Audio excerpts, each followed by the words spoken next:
Hello, everyone, and good evening. Today is April 20th, 2026, and we are here to do a little introduction for the Forestry Challenge Championship. The event starts on Wednesday, just 2 short days from now, and it is Wednesday through Friday. So we're going to go ahead and do an introduction because our championship event is formatted differently. Our opening evening, we like to do a panel and let other folks speak and weigh in. So I'm going to go over some basics, and then I'm going to dive into the focus topic, introduce it to everyone, and we'll be recording this as we are now. It will be posted on our Forestry Challenge YouTube channel as soon as we're done. And if you care to watch it again, or if someone hasn't seen it that you know needs to see this, just have them go to Forestry Challenge on YouTube, and they should be able to find this very easily. So we're going to go ahead and get started. As you can see, we had the fall events, Shasta, Santa Cruz, El Dorado, and 2 sessions in San Bernardino. The top invited to this event. This is really the best of the best from throughout California. It's about the top 20%. So we are meeting at Pinecrest. Okay, so let me see if I click down. There we go. Okay. So we're going to talk a little bit about where we're going to be at Camp Sylvester. Many of you have been there before. We'll talk about things pertaining to the event that you would need to know before you come. And then we're going to do a quick overview of what's happening during the event, starting with Wednesday evening. Actually, Wednesday afternoon, we have the option for an SPI mill tour. We'll go through Thursday activities, which is really the bulk of what's happening, and then talk about Friday and wrapping up. I'm going to try to make that as brief as possible so we can get into the focus topic, which is going to take most of the time this evening. And then we'll do a wrap up and have Q&A if anybody needs to stick around and ask me questions or has anything that they want to talk about that I haven't covered. So let's go ahead and get started. Camp Sylvester is in Pinecrest. It is northeast of Sonora. And the map on the right shows the trip. If you're going to the mill tour in Sonora, you'll get back on Highway 108 and just head up the hill. And you'll see, Pinecrest, obviously, in the Central Sierra.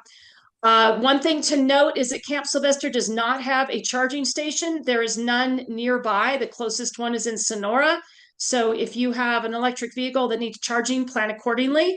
Also, plan on having your gas tank at least, I'd say, half full when you arrive, because we do have a traveling field trip. It's not a long distance, but I always have folks who didn't think about that and then have to head back down the hill to get gas. So try to plan ahead on that.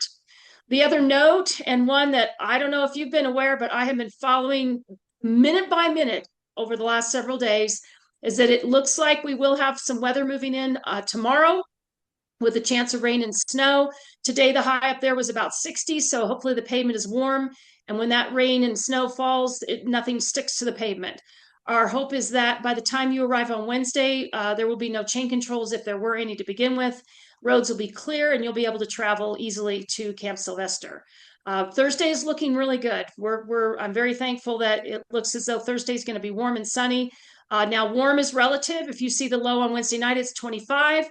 The cabins are heated, but when you're outside, you're going to need to have plenty of layers.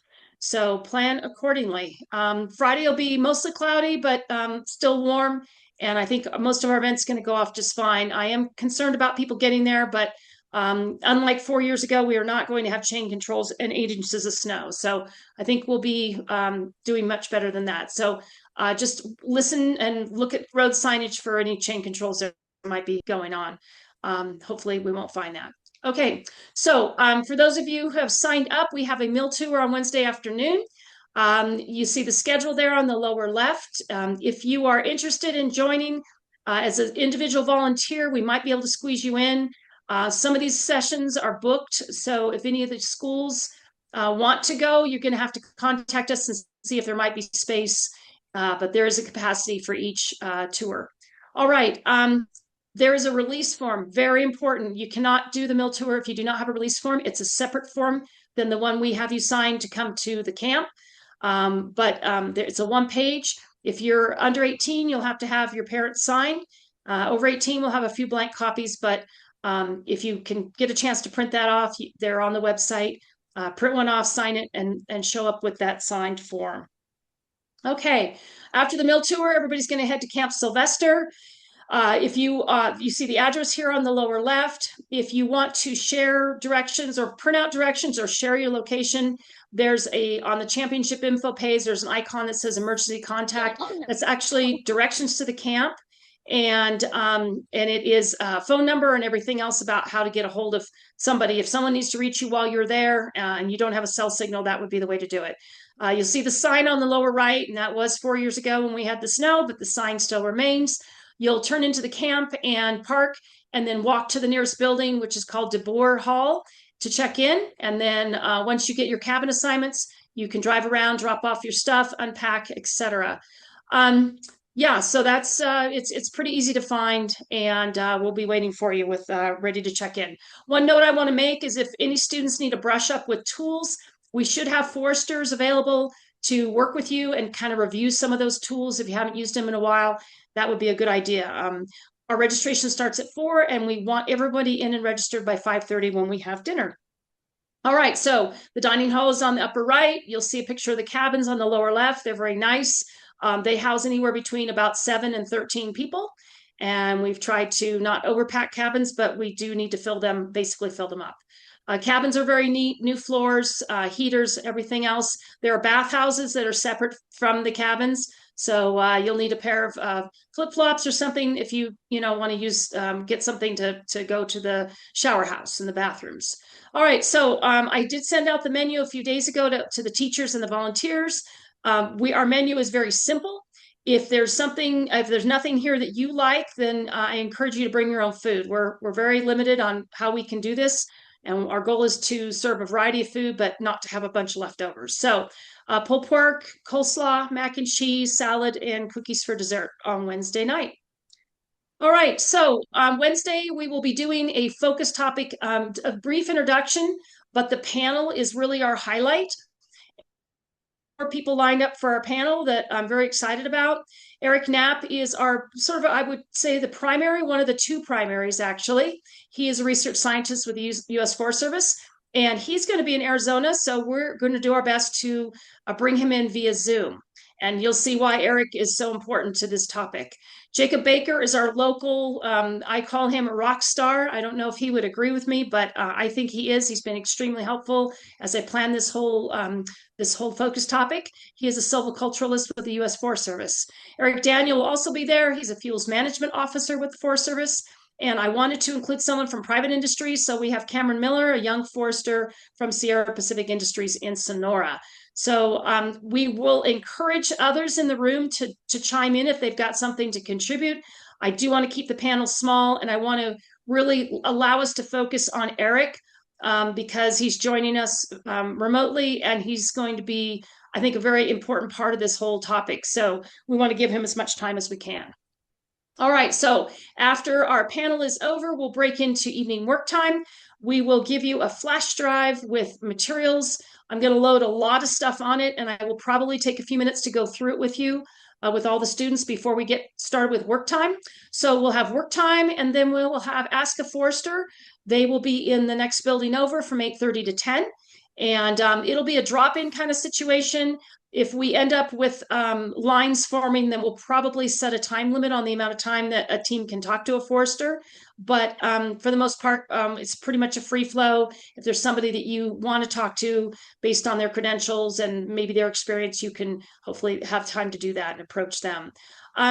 They are going to leave at 10 o'clock. We'll give you till 10:30 to continue working. We are going to be able to provide you with data on the first night. You are not going to be collecting data, but I have an excellent data set that I'll explain later. I'm pretty excited about. And so you'll receive all that right away at 8:30 or 8 o'clock actually, or 8:15 on Wednesday evening, right when you get started with work time. All right, so Thursday, first thing to note is that we have a wonderful kitchen crew, these three gentlemen and one of our lady mountain hosts from Sierra Tahoe. I'm the lead host, and so I've recruited these people. You may have seen them in El Dorado and also championship events in the past. They do a fantastic job. Two of them have food service experience and work with me to develop the menu. So for breakfast, we're serving open-faced bagels with eggs, bacon, and cheese, yogurt, fruit, juices, coffee, etc. For lunch, we are going to do a make-your-own sandwich. But we're going to serve that on site. You do not need to pack that ahead of time. We're going to be at camp for lunch, so you'll be making your own sandwich. We'll also have chips, fruit, candy, drinks, etc. So next slide. We are going on a field trip on Thursday, and half of the groups will be doing the field trip in the morning. Half of them will be doing it in the afternoon. And you see the schools listed below. You'll get an advisor booklet or basically an event program that has this information in it. So don't worry. You may want to note which one you're going on. But the field trip, you can see the total mileage is 23 miles, 51 minutes.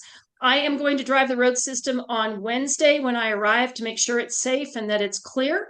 If it's not then, and hopefully we'll send some scouts out early Thursday to make sure that things are okay.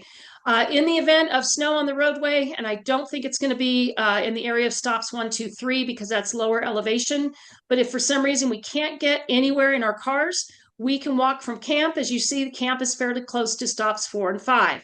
That is a 4.4-mile walk.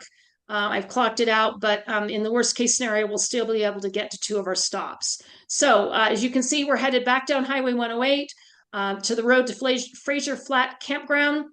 For those of you who might have been here a couple years ago, you might remember we did our field testing there. We have a stop on the way down the hill. We have a stop just past the campground. After those 2 stops, we will take a bathroom break, and then we'll head back up the hill and basically do a circuit up on a road called Crabtree Road. So that is the field trip route, and we will be giving you QR codes with directions. We'll send those via email. We will also have printed maps with directions for cars as they're leaving camp. We'll hand that through the window. So hopefully everybody will stay together and not get lost. All right, so half of the day you'll be on a field trip, the other half of the day you will be testing. Now, just to make a note, some of our foresters that have a lot of experience are going to do the field trip both morning and afternoon, so they can contribute to the discussion. We'll have some of our younger volunteers and other folks running the testing circuit. It is basically a route through a part of camp. We will have 12 task centers, and then each team will have 12 minutes at each task center. And what's different about this event is that you will approach the station, the task center, and pick up the test question, and then leave it there when you move to the next. So you will not have an opportunity to work ahead, but with 12 minutes at each station, if you're efficient with your time, you should have no problem getting the activities done. I have listed the skills that you're going to need to know how to do. Angle gauge you've done before. Biltmore stick, I think most of you have done at the events, if not all. Canopy position, that is important. It's covered in our resources. Everybody's used a clinometer and a compass. I believe everybody's used a densitometer, at least for testing, and a diameter tape. I put limiting distance because you will need to understand and be able to use a limiting distance table, which is tied to basal area and the angle gauge activity. Leaf morphology is also important, and that is coordinated with the key ID. We'll have 2 specimens for you to. We'll have a section on maps. You'll be asked to pace in chains, not only for a pacing activity, but also for the Biltmore stick exercise. You cannot use a measuring tape. Site class is an important concept that we will be covering and asking you to understand. Site class, site index. We will be having you do a species composition plot, but we will not be delineating the boundaries. We will give you a center point and ask you to know how to measure a 1/10 acre plot, knowing the radius, having that memorized, and then count the trees and know the species within that plot. We do want you to know, this is different, we want you to know the range of each of the 6 major species, the 5 conifers and the oaks, throughout the Western North America, not just in California. And then we will be asking you to know how to use a stocking table, which is linked in our resources. And you'll need to do volume calculations. You'll need to take raw data and round it into your nearest class, diameter and height classes, and then plug it into a table with the correct species, and then run the calculation for value, all in one. We are not going to break it up into pieces like we do in the fall. So hopefully you'll be comfortable with all that. The resources are online. And if you're forgetting how to use some of the tools when you arrive, I would suggest you grab a forester and say, can you help me remember how to do this? So there'll be no training at this event. You would just run right into testing on Thursday. All right, so let's talk about the field trip. Stops 1 and 2 are on what's called the Searle Project. We will talk about that in the introduction of the focus topic. So we'll spend 30 minutes at each of these locations. They're not far from Highway 108. It is a paved road. There shouldn't be any issues with cars, and we will have some tight turnarounds. So we'll be asking you to pay attention and park close and know where to turn around so that we can efficiently and safely get in and out of our locations. We are going to visit 2 units that were treated as part of the Searle project. The picture on the upper is the unit that is basically being finished now. There's still equipment in there that's being moved out, and I don't know if the equipment will still be there or not, but that unit was just treated. It is basically in process. The unit on the lower photo was treated 3 years ago, and changes are already starting to happen, and we'll be able to see and discuss those when we get out there. Those are openings, or what we call gaps, and we'll be talking a lot about that varied structure for our focus topic.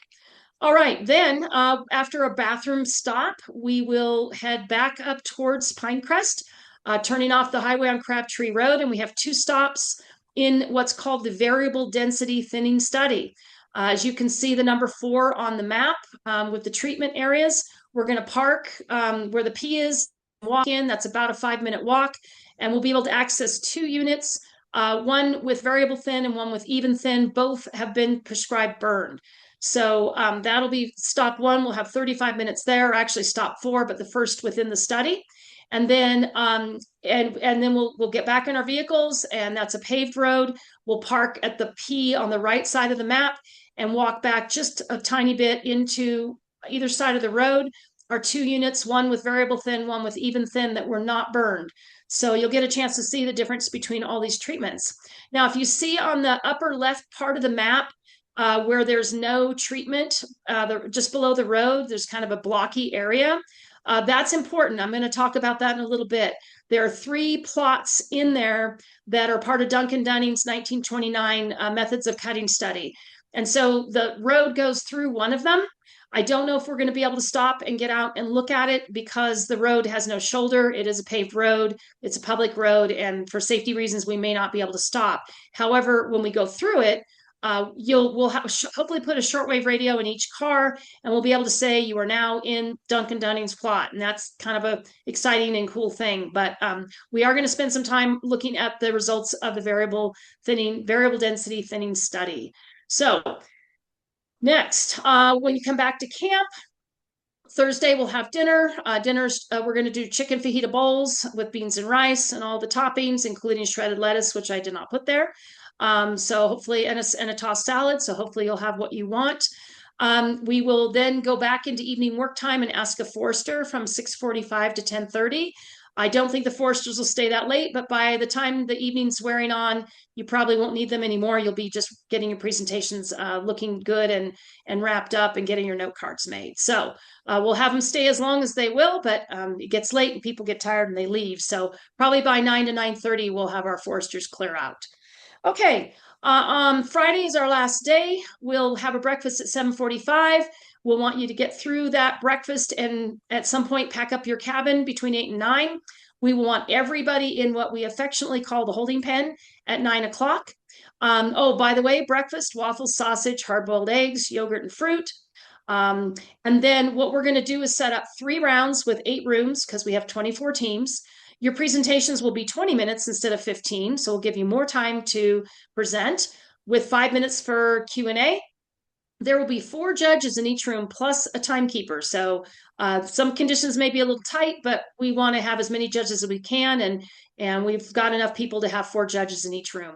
So you'll report to the holding pen in the dining hall at 9 o'clock, and then the groups presenting first will leave and come back and so on.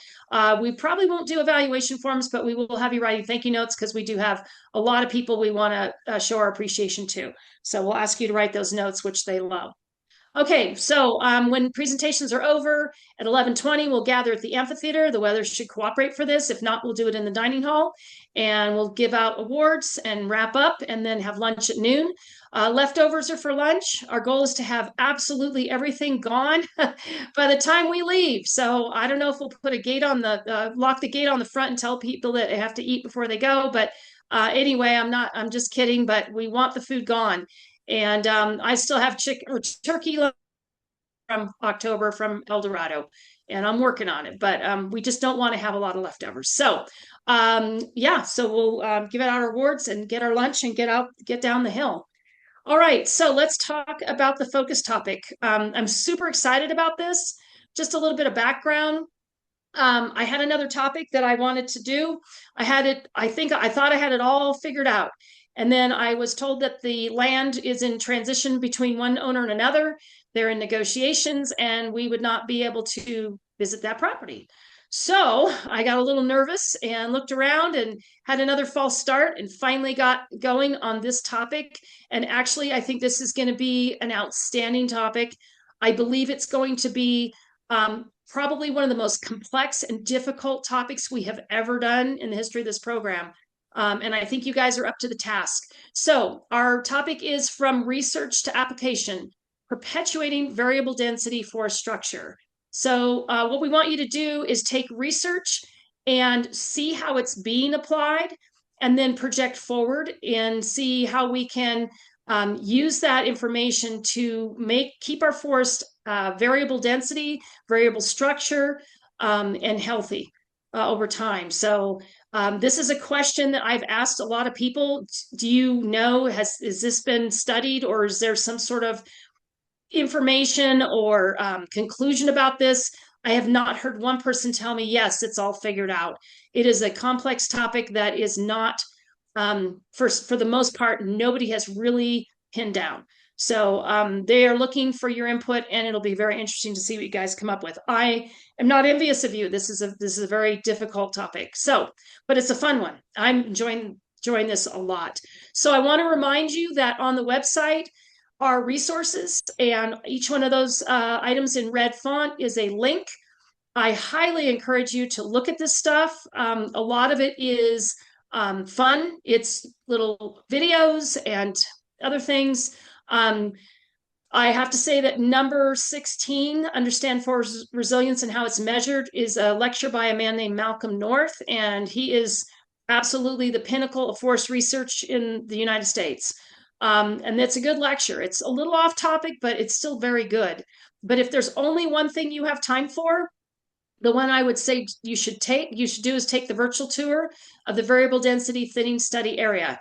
You need a lot of internet power to do this, but I was blown away by how well that was done. So it's about a 25-minute tour, and it's outstanding. The man who's conducting the tour is Eric Knapp. He is the guy who created the study, and he will be joining us on Wednesday night, but on time. So that is outstanding. So anyway, I just highly encourage you to take a look at all these resources. You don't have to memorize anything. I just want you to try to understand them. Okay, so we're going to get into this topic. So this kind of all starts out with a research paper called General Technical Report 220, or GTR 220. It's sort of the foundation of, it talks about how to restore Sierra forests, mixed conifer forests. And Malcolm North is the primary author. He is a researcher for the Forest Service. A bunch of other folks there. Scott Stevens is a professor at UC Berkeley and studies fire science. So basically what the report says, and I'm going to give you a copy of this on your flash drive, is that historical data indicates forests were highly clustered. Trees were clumped together, and then there were openings called gaps. And then, if you're trying to regenerate shade intolerant species like pine, this is a good system. And this system also included an active fire regime. The fire return interval in this part of the world was somewhere between 7 and 10 years. So every 7 to 10 years, there was a low intensity ground fire, broadcast fire that created this structure, this varied structure. The picture on the right is a graphic, I believe, of what forests used to look like. And this is actually taken inside Yosemite Park at a place called Aspen Valley. So that's a graphic from this report. Okay, so this clumpy gappy thing, that's what it's called in a slang way. These are famous graphics. They're in this report. And there's two things here to notice. On the left is sort of a large scale topography variation. You can see that on the ridge tops, the trees are spaced wide apart. And in the bottom, they're more dense. And that's because of microclimates, soils, other things that will dictate how densely packed or sparse the tree should be. Now on the right, you can see it's even more varied, that it shows variations between micro areas within a landscape. So things like concave areas where there's maybe more moisture, steep slopes may be dry and rocky and not be able to accommodate many trees. This is what would be considered a historic or a healthy condition. And our forests, certainly many of them are not in this condition. So this is kind of like what you were aiming for. And those graphics are in GTR 220. All right, so I mentioned Duncan Dunning's methods of cutting study. Those plots are right nestled within the variable density thinning study. And these pictures were taken, the one on the left in 1929, the one on the right about that same time. That's from Malcolm North's lecture. So if you watch his lecture, you'll see that picture. And you can see that you can see large trees, you can see a variety of sizes of trees, but you can also see these openings or gaps. These stands, this is what it looked like prior to European influence. Things have changed over the last 100 years and certainly do not look that way in most places. But that's what we're striving for, not only to create that, but to perpetuate it, not to maintain, but to perpetuate. And I'll talk about the distinction later. Okay, so what the cool thing is about this, and we have in poster size laminated that we will bring with us, is that before they did their studies in 1929, this methods of cutting study and other studies, somebody went out and marked and quantified and mapped every standing tree, shrub, gap, down timber, everything. And these drawings are like art. I literally would love to have one of these on my wall. But this is methods of cutting plot 9 before treatment. So they would map all this stuff out. And what Duncan Dunning was doing, he wasn't trying to restore anything. He tried 3 different treatments: light thinning, medium thinning, and heavy thinning. And this plot 9 was the light thinning plot. But you can see once he did these, basically he did the study, he published it, and it was untouched for probably close to 100 years. These plots were lost. The trees that remained were tagged, but all this information was lost, and it was rediscovered in an archive somewhere, I think around 2008. So they went back out and they measured the trees. And you can see the graphic on the right, things changed a lot over that nearly 100 years. And I put an arrow there. Ponderosa and sugar pine are the red and orange dots you can see on the left graphic. There's very few of them on the right. So you can see the basal area of pines decreased quite significantly. But really the most important thing I would say is that the gaps, those yellow areas, have closed in over time. So without doing something to try to perpetuate and enhance and keep those gaps going, they're going to fill in. And what kept them open was the return interval of fire, which was stopped basically with European settlement. We stopped letting those fires burn. And as a result, we had trees close into those gaps. So these are cool graphics. You can see them online on the Methods of Cutting Study webpage that's linked on the resource page. Okay, so there's Eric Knapp. And he decided that he wanted to try to take some of these ideas and figure out how to restore the forest to more resilient conditions. So he asked questions at the beginning of his study. If you create high structural variability, will that help species, both plant and animal? If you create heterogeneity or variation in the overstory, will that then cause a variation in the understory? That's another question he asked. So if you leave trees in groups, will they become sick or compete? As opposed to if you have a clump with a gap around it, will the trees have enough resources that they'll be healthy? That was another question. He wants to know if you didn't cut any trees ever, if you were trying to restore a system and you just ran fire through it, would it do what cutting and burning would do? And then, of course, if you use fire in combination with some sort of thinning, would you end up with a desirable outcome? And so there were 2 types of thinning. One was an even thin, where they just went through the stand and basically thinned it out evenly so there were no clumps or gaps. And then the variable thin has the clumpy gappy. You can see prescribed fire was run through some of the plots and not through others, and each plot's about 10 acres in size. So we'll be handing you a map with these color codes and a tablet. When you're driving through this experiment, you'll know when you enter the experiment area, and you'll know what the treatments are on either side. You can see the road does touch some of the control units that were burned. They had high density of trees, and when they ran fire through it, they ended up with a lot of mortality. So you'll see a big difference as you drive through and you see the break between one treatment and the other. So those are the questions that Mr. Knapp asked. So he published his results in a paper that I'm going to make sure is on your flash drive with some plots. You don't need to study these too carefully now. But what's cool is he measured the vegetation before the experiment started in 2009. The treatments were done in 2011. He measured it again in 2012. They burned in 2013, the burn units. They measured again in 2014. And then something else happened. We had a very severe drought that started in about 2012 and ended in about 2015. So after all this stuff was done, it kind of hit at a good time, because those that were restored or treatments had been done, the outcome was probably quite different than the control units where the trees were thick. The drought probably had higher mortality. And I'm not looking at the graphs right now, but if you studied those, I'll bet you would find that the control plots had high mortality after the drought, especially with the ones that had fire in them. He published his results in the Forest Ecology and Management Journal in 2017. That's what this graphic is from. And two things to note here. One is that we have one of the people who did the measuring. I think it was probably in 2012 or 14. His name is Chris Dow. He'll be there with us on Thursday. And I talked to him last night and he said, "Can I come help you?" And I told him what we were doing. He said, "I measured those plots." It's like, "Okay, well, you need to be there." And he said, "Yes." So Chris will be there talking about being part of this study and research and collecting data. He was one of Scott Stevens' graduate students, and so that's probably what sent him out there. Now, here's the other cool thing. The vegetation was remeasured in 2024. And so this is Eric Knapp a couple days ago, 3 days ago. He says, "I included the 2024 data." So he's given me all the data, the raw data and the summaries for all this information.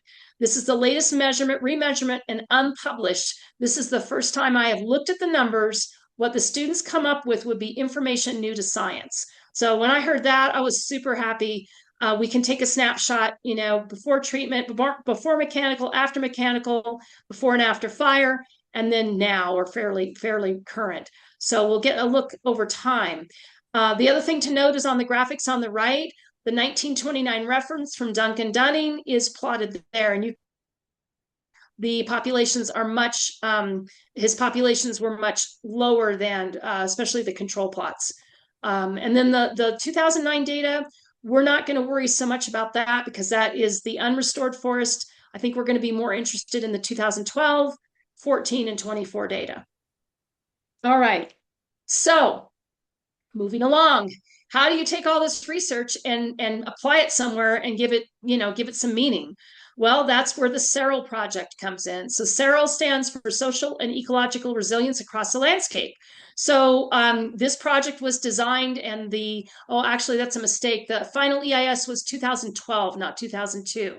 So this was a collaborative effort. It is a huge project. You can see the green on the left. That's the entire Stanislaus National Forest. This project covers, I don't know, at least 100,000 acres with a lot of area that's going to get treated. There are private land holdings within the project boundary, but it's a significant part of the landscape. The graphic on the right, or the map on the right, shows the treatments. I didn't include the legend on that map, but just to give you an idea, there's many different kinds of treatments, and many of them are underway. And so the goal here is to take that research about forest heterogeneity and complex structure and apply it to treatments on the ground in the forest landscape. So they are using variable density thinning on most of the project area. The only parts that they aren't is where there's spotted owl habitat, and they're not really allowed to do a whole lot of heavy thinning in those areas. But that's a small part of the project. Most of it is being treated with this clumpy gappy variable structure in mind. So this is so cool. So this is an example of a before and after treatment. So each yellow dot is a 1/4 acre opening. I forget what the radius is, don't have to worry about that. But if you see 4 dots clumped together, that's a 1 acre gap. you see a single dot, it's a 1/4 acre, and two together is a 1/2 acre.